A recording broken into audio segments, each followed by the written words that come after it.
Hello students, आज हम पढ़ेंगे वर्कशीट नंबर 15, ठीक है, जो आपके हिस्ट्री की बुक से लिया गया है। पार्ट नंबर 2, व्यापार से साम्राज्य तक। ये टॉपिक थोड़ा मुश्किल है पर बहुत इंटरेस्टिंग है। अगर इसे आप अच्छे से पढ़ेंगे तो आपको याद करने की ज़रूरत ही नहीं है, समझ में आ जाएगा, काफ़ी है। चलिए पढ़ना स्टार्ट करते हैं।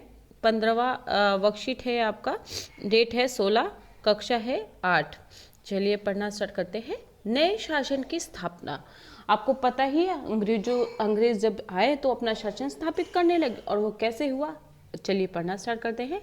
गवर्नर जनरल वॉरेन हेस्टिंग्स उन बहुत सारे महत्वपूर्ण व्यक्तियों में से था जिन्होंने कंपनी की ताकत फैलाने में अहम भूमिका अदा की थी। यानी मतलब कंपनी की जो ताकत थी, कौन सी कंपनी? ईस्ट इंडिया कंपनी, ठीक है, जिसे हम अंग्रेजों के नाम से जानते हैं। बच्चों, जब वो भारत में आए थे सिर्फ एक कंपनी थी, धीरे धीरे उन्होंने अपना पूरा शासन फैला लिया, ठीक है, और वो यहाँ की सरकार बन गई। तो उसमें एक वॉरेन हेस्टिंग्स नाम का एक व्यक्ति था जिसे एक पोस्ट मिली हुई थी गवर्नर जनरल की। एक आप बस सोच लीजिए, कोई पोस्ट थी गवर्नर जनरल, जो कि बहुत ही पावरफुल पोस्ट होती थी। जैसे आज के प्रधानमंत्री है, उस समय गवर्नर जनरल हुआ करते थे, उनके सारे महत्वपूर्ण फैसले होते थे। और उसने क्या किया था, बहुत ही महत्वपूर्ण भूमिका अदा की थी। वॉरेन हेस्टिंग्स के समय आते आते कंपनी न केवल बंगाल बल्कि मुंबई और चेन्नई में भी सत्ता हासिल कर चुकी थी। यानी जब कंपनी भारत आई थी तो उन्होंने सिर्फ बंगाल पे ही कब्जा कर पाए थे वो। लेकिन जब वॉरेन हेस्टिंग्स आए तो उस टाइम तक तो क्या था कि काफ़ी जगह इनका बोलबाला हो गया था, काफ़ी जगह इनकी पावर हो गई थी, जैसे कि मुंबई और चेन्नई में भी, ठीक है। ब्रिटिश इलाके मोटे तौर पर प्रशासकीय इकाइयों में बटे हुए थे, ठीक है। ब्रिटिश मतलब वही अंग्रेज जो आप कह लो या ब्रिटिश के कह लो, क्योंकि वो अंग्रेज ब्रिटेन के थे, इसीलिए हम इनको ब्रिटिश भी कहते थे। ब्रिटिश इलाके मोटे तौर पे प्रशासकीय इकाइयों में बटे थे, जिन्हें प्रेसिडेंसी कहा जाते थे। प्रशासकीय होता है एडमिनिस्ट्रेशन। एडमिनिस्ट्रेशन का मतलब होता है जहाँ पे राज्य से संबंधित या प्रशासन से संबंधित सारे कार्य होते हैं, उसे कहा जाता है प्रशासकीय। और वहाँ पे जो काम होते थे उस जगह को प्रेसिडेंसी कहा जाता था, ठीक है। और उस समय सिर्फ 3 प्रेसिडेंसी थी। कौन कौन सी प्रेसिडेंसी थी? जो कि मुख्य रूप से बंगाल, मद्रास और मुंबई, जिन्हें आम पहले बम्बई कहा जाता था, चेन्नई को मद्रास कहा जाता था, ठीक है। और फिर क्या होता था, हर एक का शासन गवर्नर के पास होता था। यहाँ पे क्या होता था, जो गवर्नर है वो डायरेक्ट शासन करता था। सबसे ऊपर गवर्नर थे, जनरल होता था। प्रथम गवर्नर जनरल वॉरेन हेस्टिंग्स ने कई प्रशासकीय सुधार किए। बच्चों, आपके पेपर में जनरली ये क्वेश्चन बहुत ही आसानी से आ सकता है, आना भी चाहिए। प्रथम गवर्नर जनरल कौन थे? वॉरेन हेस्टिंग्स, ठीक है। न्याय के क्षेत्र में उनके सुधार खास तौर के उल्लेखनीय हैं, ठीक है। 1772 में एक नई न्याय व्यवस्था स्थापित की गई। इस व्यवस्था में प्रावधान किया गया कि हर जिले में 2 अदालतें होंगी, फौजदारी अदालत और दीवानी अदालतें। मैंने आपको कई बार क्लास में बताया है, लेकिन आप फिर भी ध्यान से सुनिए यहाँ पे कि फौजदारी अदालतें कौन सी होती है। फौजदारी अदालतें होती हैं जिसमें लड़ाई झगड़े से रिलेटेड मामले होते हैं, ठीक है, किसी ने किसी को मारा, ठीक है, ऐसी कुछ मामले होते हैं। जबकि दीवानी में होते हैं ज़मीन से, पैसों से रिलेटेड मामले होते थे। और ये 2 अदालतें हर एक जिले में होनी चाहिए। ये किसका फैसला था? वॉरेन हेस्टिंग्स का। कब का फैसला था? 1772 में। ये आपको 2 चीज़ें पता चल गई यहाँ पे। और उसके बाद ये जो अदालतें थी उनका जो कलेक्टर होता था, जो जज होता था, वो कौन होता था बच्चों? यूरोपीय जिला का कलेक्टर। यूरोप में एक जिला होता था, वहाँ के जो कलेक्टर होते थे उनको भारतीय न्यायालयों का जज घोषित कर दिया गया था, ठीक है। और मौलवी हिंदू पंडित उनके लिए क्या करते थे? काम करते थे, कानून की व्याख्या करते थे। अब क्योंकि वो लोग तो यूरोप के थे, कलेक्टर जो थे, तो उनको इंडियन कल्चर के बारे में कैसे पता चलेगा, है ना। तो वो उनको कौन बताता था इंडियन कल्चर के बारे में कि ये फैसला ऐसे नहीं होना चाहिए या इसमें ये चीज़ें होनी चाहिए। तो उनके लिए स्पेशली मौलवी और हिंदू पंडित रखे गए थे जो भारतीय कानून की व्याख्या करते थे। फौजदारी अदालतें अभी भी काजी और मुफ्ती के अंतर्गत आती थी। यानी जो भी लड़ाई झगड़े ज़्यादातर आते थे वो काजी और मुफ्ती ही सॉल्व करते थे, लेकिन वे भी कलेक्टर की निगरानी में काम करते थे। लेकिन उस पे जो ऊपर सुपरवाइज किया जाता था ऊपरी तौर से, वो कौन करता था? कलेक्टर ही करता था। यानी आप ये देखिए सारी पावर जो थी वो अंग्रेजों के हाथ में ही थी। किसी भी तरीके से भारतीय लोगों को कोई पावर देने का उनका कोई इरादा नहीं था।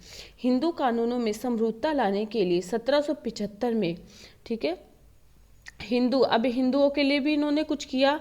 कानूनों में समरूपता लाने के लिए 1775 में 11 पंडितों को भारतीय कानूनों का एक संकलन तैयार करने का काम सौंपा गया है। यानी 11 पंडितों को उन्होंने बोला गया कि आप अपना एक कानून बनाइए जिसका संकलन कीजिए। संकलन होता है उसे एक साथ कंपाइल करना। तो NB हॉलहैंड ने, ठीक है, तो वहाँ पे NB हॉलहेड ने इस संकलन का अंग्रेजी अनुवाद किया। अब उन्हें क्योंकि हिंदी तो आती नहीं थी तो उनको अंग्रेजी अनुवाद भी करके दिया गया। किसने किया? NB हॉलहेड ने। 1778 में यूरोपीय न्यायाधीशों के लिए एक मुस्लिम कानून की भी संहिता तैयार कर ली गई। अब फिर मुस्लिम कानून, और जब हिंदू का कानून बना तो मुस्लिम का भी कानून की आवश्यकता पड़ी। तो 1778 में 3 साल बाद 1775 में हिंदू और 1778 में मुस्लिम कानूनों को भी संहिता तैयार कर ली गई जिस तरह हिंदुओं की गई थी। फिर 1773 में एक और नई चीज़ आपको पता है, अदालतों की 3 व्यवस्था होती है। जिला होती है, उच्च न्यायालय होते हैं और सर्वोच्च न्यायालय होते हैं। सबसे ऊपर सुप्रीम कोर्ट, सर्वोच्च न्यायालय जिसे हम हिंदी में बोलते हैं, उसकी स्थापना कब की गई थी? 1773 में एक एक्ट आया था। एक्ट होता है कानून, रेगुलेटिंग एक्ट होता है, जिसमें सर्वोच्च न्यायालय की स्थापना की गई थी, जिसका जो फैसला होता है कोई भी मना नहीं कर सकता, सबको मानना होता है। कलकत्ता में अपीलीय अदालत सदर निजामत अदालत की स्थापना की गई। कलकत्ता का काफ़ी फेमस अदालत है, ठीक है, सदर निजामत अदालत। उसकी स्थापना कब की गई थी? उसी के तहत की गई थी, 1773 के तहत की गई थी। भारतीय जिले में कलेक्टर सबसे बड़ा ओहदा होता था, ठीक है। भारत में जो एक पोस्ट होती है, आपने कभी बच्चों को सुना होगा कलेक्टर बनेगा मेरा बेटा, तो क्या होता है, जिला में जो सबसे हाईएस्ट पोस्ट होती थी वो क्या होती थी?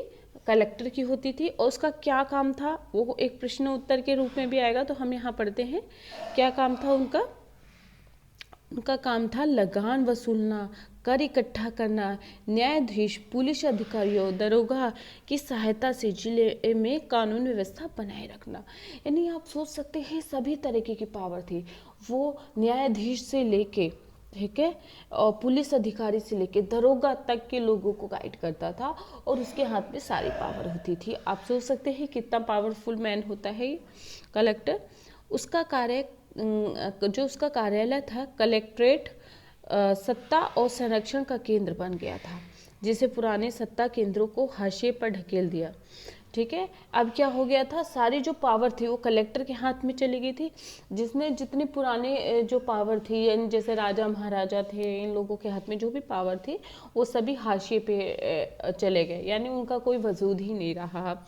किसके हाथ में पावर हो गई? अब कलेक्टर के हाथ में।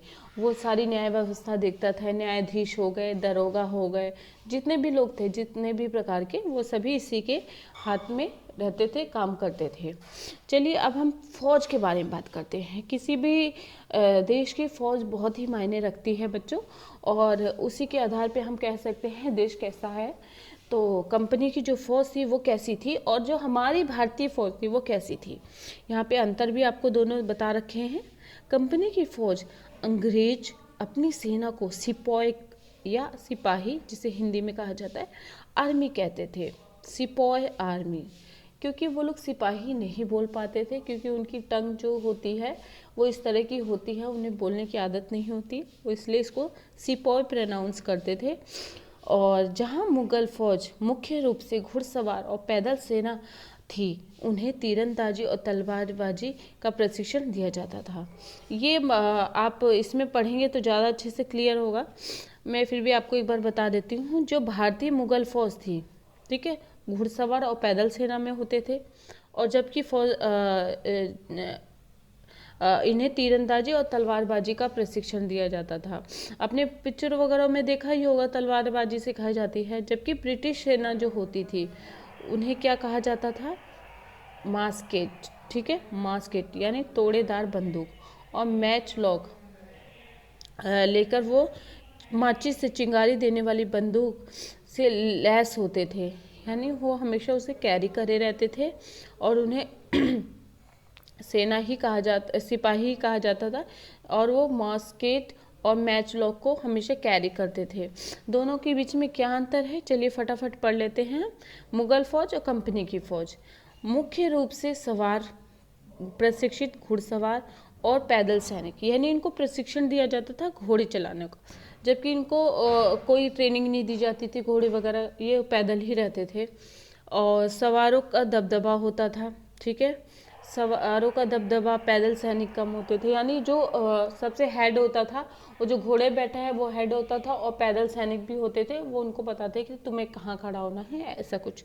जबकि इसमें क्या होता था, सवारों की कम संख्या होती थी, कुछ गिने चुने लोग ही सवार होते थे, जबकि पैदल सैनिक अधिक होते थे। इसमें आता है तीरंदाजी और तलवारबाजी से निपुण। कंपनी की फौज बंदूक चलाने में निपुण थी। जैसे आजकल के देख लीजिए, हमारे क्या सिपाही घोड़े पे बैठ के लड़ते हैं? नहीं, वो क्या करते हैं, बंदूक चलाते हैं। जबकि पहले ज़माने, पुराने ज़माने में वो लोग तीरंदाजी और तलवारबाजी में ही निपुण थे। और जो पुराने मुगल फौज थी, वो उनको प्रशिक्षित जो करते थे, यानी लोगों को ट्रेनिंग देते थे, जो सिपाही थे उनको कोई ट्रेंड नहीं थे, वो लोग जो सिखाते थे वो उनको कोई प्रोफेशनल ट्रेनिंग नहीं ली थी उन्होंने। आवश्यकता पड़ने पर ग्रामीण सशस्त्र किसान भी सैनिक, यानी अगर आवश्यकता पड़ी है देश को, ठीक है, या किसी राज्य को, तो वहाँ का जो सैनिक किसान है वो भी सेना में भर्ती हो सकता है। लेकिन ऐसा उसमें नहीं था कंपनी की फौज में। वहाँ पे यूरोपीय ढंग से उनका अभ्यास कराया जाता था, अनुशासन में होता था, प्रॉपर इनकी ट्रेनिंग होती थी और प्रशिक्षित सेना ही होती थी, ऐसे ही कोई उसमें शामिल नहीं हो सकता था। अनुशासित और पेशेवर सिपाहियों की सेना खड़ी करने के चक्कर में अंग्रेज कई बार जातीय समुदाय की भावनाओं को नज़रअंदाज कर देते थे, पर सिपाही किसी समुदाय के होते ही थे। अपने जीवन और अपनी पहचान के एहसास में आने वाले बदलाव को सिपाहियों ने किस रूप में देखा, यह 1857 के विद्रोह में स्पष्ट झलकता है। 1857 का विद्रोह था, वो सबसे पहला विद्रोह था, सबसे पहली क्रांति थी भारत में अंग्रेजों के खिलाफ। उसमें हिंदू धर्म के मुद्दे को लेकर लड़ाई हुई थी, विद्रोह हुआ था, जो बाद में हम डिस्कस करेंगे। व्यापार से साम्राज्य तक नामक इस पाठ्य के सारांश के रूप में हम यह कह सकते हैं कि ईस्ट इंडिया कंपनी एक व्यापारिक कंपनी के बढ़ते बढ़ते एक भौगोलिक औपनिवेशिक शक्ति बन गई। 19वीं सदी के शुरुआत में नई भाप तकनीक आने की प्रक्रिया से यह तेज, और अब भाप एक तकनीक आई थी जिससे स्टीम बनाते थे, ठीक है। केवल 3 हफ्तों में जहाज की यात्रा से भारत पहुंचा जा सकता था। पहले काफ़ी टाइम लगता था, लेकिन जब भाप की तकनीक मिल गई लोगों को तो काफ़ी ज़्यादा वो लोग एक्साइटेड हो गए भारत आने के लिए, और सिर्फ 3 दिन में वो भारत पहुंच जाते थे। अतः ज़्यादा से ज़्यादा अंग्रेज और उनके परिवार भारत जैसे दूर देश में आने लगे। 1857 तक भारतीय उपमहाद्वीप में 63% भूभाग और 78% आबादी पर कंपनी का सीधा शासन स्थापित हो चुका था। देश के शेष भाग और आबादी पर कंपनी का अप्रत्यक्ष प्रभाव था। मतलब जो बाकी जो भाग बचा हुआ था देश का, उस पर भी कंपनी का ही अधिकार था, शासन था, लेकिन वो इनडायरेक्ट तरीके से, डायरेक्ट नहीं था। तो ये भी काफ़ी है, इतने से टाइम में एक बाहर की कंपनी आती है, वो अपना शासन कर लेती है, बहुत बड़ी बात है ये। इस प्रकार व्यापारिक स्तर पर ईस्ट इंडिया कंपनी इस पूरे भारत को अपने नियंत्रण में ले चुकी थी। हेलो स्टूडेंट्स, आशा है आपको ये वर्कशीट समझ में आई होगी। अगर ना समझ में आई तो कमेंट करके ज़रूर बताएं। बहुत ही आसान है, और इसके बाद हम इसके प्रश्न उत्तर करेंगे जो आपको और भी अच्छे से समझ में आ जाएगा वर्कशीट। प्रश्न 1, प्रेसिडेंसी का क्या अर्थ है? 3 प्रेसिडेंसी कौन सी थी? बच्चों, ये जो आंसर लिखे हैं वो ब्लू पेन से हैं, ठीक है, और जो रेड से हैं वो प्रश्न हैं। तो यहाँ पे उत्तर नहीं लिखा है, लेकिन आप समझ जाएंगे कि ये उत्तर है। ठीक है। ब्रिटिश इलाके मोटे तौर पर प्रशासकीय कार्यों में बटे हुए थे, जिसे प्रेसिडेंसी कहा जाता था। 3 प्रेसिडेंसी थी, बंगाल, मद्रास और मुंबई। प्रश्न नंबर 2 है, वॉरेन हेस्टिंग्स कौन था? उसने कंपनी की ताकत चलाने में क्या भूमिका निभाई? उत्तर, वॉरेन हेस्टिंग्स प्रथम गवर्नर जनरल था। उसने कंपनी की ताकत फैलाने के लिए अहम भूमिका अदा की। उसने कई प्रशासकीय सुधार किए। न्याय के क्षेत्र में, यहाँ पे यह आएगा, थोड़ी सी मिस्टेक है, न्याय के क्षेत्र में खास तौर पर सुधार किए। ठीक है, उसने न्यायालय में काफ़ी सुधार किए थे। ठीक है बच्चों। उसके बाद है प्रश्न 3, वॉरेन हेस्टिंग्स ने न्याय के क्षेत्र में कौन कौन से सुधार किए? उत्तर, वॉरेन हेस्टिंग्स ने न्याय के क्षेत्र में निम्नलिखित सुधार किए। नंबर 1, 1772 में एक नई न्याय व्यवस्था स्थापित की गई। इस व्यवस्था में यह प्रावधान किया गया कि प्रत्येक जिले में 2 अदालतें होंगी। जो 2 अदालतें कौन कौन सी होंगी ये भी इसमें बताया गया, दीवानी फौजदारी और दीवानी अदालतें। नंबर 3 है, दीवानी अदालतों की मुखिया यूरोपीय कलेक्टर होते थे। यूरोप में जो कलेक्टर होते थे, काफ़ी ऊंची पोस्ट होती है कलेक्टर की। ठीक है, आपने वर्कशीट में पढ़ा ही है। वो यूरोप के कलेक्टर जो होते थे वो दीवानी अदालतों के मुखिया होते थे, यानी वहाँ के जज होते थे। नंबर 4, फौजदारी अदालतें काजी और मुफ्ती के अंतर्गत आते थे। ठीक है, जो काजी होते थे वो बताते थे कि क्या फौजदारी होते जो लड़ाई झगड़े से रिलेटेड मसले होते हैं। 1773 यानी 1773 का रेगुलेटिंग एक्ट के तहत सर्वोच्च अदालतों की स्थापना की गई। अदालतों आएगा। ठीक है, और नेक्स्ट क्वेश्चन देखते हैं, कलेक्टर का क्या काम था? कलेक्टर कौन था और कलेक्टर का क्या काम था? ठीक है, यहाँ पे क्वेश्चन यह है, भारतीय जिले में कलेक्टर सबसे बड़ा ओहदा था। उसका काम होता था कर वसूलना और लगान इकट्ठा करना।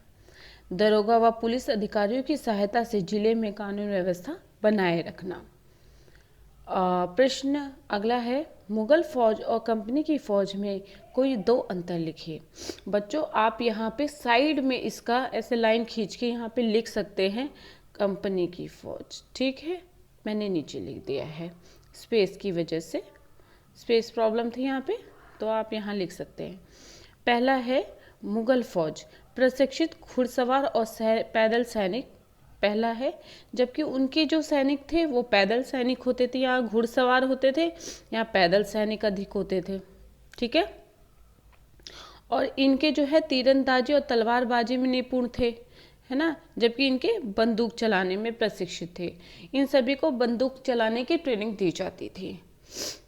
उसके बाद नेक्स्ट क्वेश्चन जो कि लास्ट क्वेश्चन है, सोचकर लिखिए कि भारतीय जनता सिपाही के रूप में कंपनी के लिए काम करती थी। जो भारतीय जनता थी वो कंपनी के लिए क्यों काम करती थी? ऐसा क्या था कि लोग भारतीय जनता कंपनी के लिए काम करती थी जबकि उन्हें पता था ये हमारा शोषण कर रहा है? उसका कुछ कारण था, पढ़ते हैं चलिए। भारतीय जनता के पानी यहाँ पे पानी नहीं आएगा, मिसप्रिंट है यहाँ पे, भारतीय जनता के सिपाही आएगा, सिपाही के भी नहीं आएगा। भारतीय जनता सिपाही के रूप में काम करती थी, क्योंकि कंपनी में काम करने वालों को समाज में प्रतिष्ठा और सम्मान और सुरक्षा मिलती थी जो अन्य भारतीयों को नहीं मिलती थी। मैं आपको फिर से आंसर बताऊंगी। भारतीय जनता के सिपाही कंपनी के लिए काम करते थे क्योंकि कंपनी में काम करने वालों को समाज में प्रतिष्ठा, सम्मान और सुरक्षा मिलती थी जो अन्य भारतीयों को नहीं मिलते थे। बच्चों ये आपका आंसर यहाँ पे ख़त्म होता है। एक बार इसे दोबारा से रीड करेंगे और इस क्वेश्चंस में ही आपकी पूरी वर्कशीट आती है, तो ध्यान से पढ़ेंगे, समझेंगे, और कोई प्रॉब्लम कुछ होगा तो आप मुझे कमेंट करके बताएंगे। मेरी वीडियो को देखने के लिए तहे दिल से धन्यवाद, और इसको समझे। आने वाली वीडियो को देखने के लिए मेरे चैनल को सब्सक्राइब करना ना भूलें। अगर आपको ये वीडियो पसंद आई हो तो लाइक भी ज़रूर करें। Thank you.